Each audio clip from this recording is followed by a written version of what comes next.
आपण बनवणार आहोत उपवासाचा मिरचीचा ठेचा. तर ह्याच्यात मी कोथिंबीर अवॉइड केली आहे. तुम्ही जर उपवासाला तुम्हाला चालत असेल तर तुम्ही ती यूज करू शकता. तर मी काय केलं, एक पॅन घेतला आहे, त्याच्यामध्ये थोडंसं तूप टाकलं आणि ते पसरवून घेतले. तुम्ही तेलाचाही यूज करू शकता.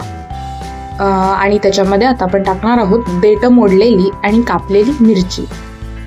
थोडं केअरफुली करायचं आहे, कारण त्या मिरचीची बिया आपल्या भाजताना उडतात.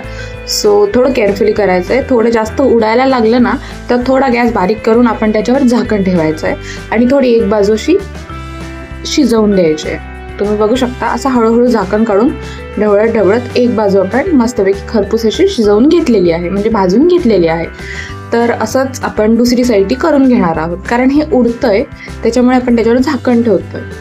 तर असं सांभाळून हे करायचं आहे. मिरची मस्तपैकी रोस्ट झालेली आहे. त्याच्यात आपण आता पीनट टाकलेले आहेत. हे पीनट ऑलरेडी मी भाजलेले आहेत, त्याच्यामुळे ह्याला काही भाजायची गरज नाही आहे, फक्त आपण तेलात परतून घेऊया. तुम्ही जर पीनट भाजलेले नसतील तर ह्याच्यामध्ये मस्तपैकी रोस्ट करून घ्या. तर अशा प्रकारे व्यवस्थित असं मिक्स करून घ्यायचं आहे. आणि हे सर्व मिक्स करून झाल्यानंतर वरून थोडं जिरं, सेंधव मीठ आणि साखर हे सगळ्या गोष्टी टाकणार आहोत आणि व्यवस्थित असं मिक्स करणार आहोत.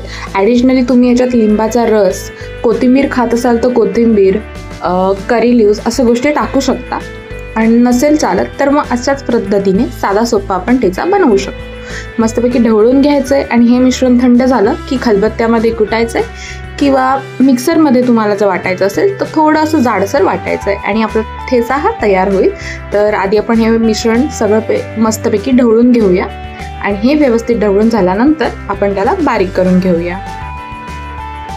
आपला ठेचा आता मिक्सरला मस्तपैकी वाटून घेऊया.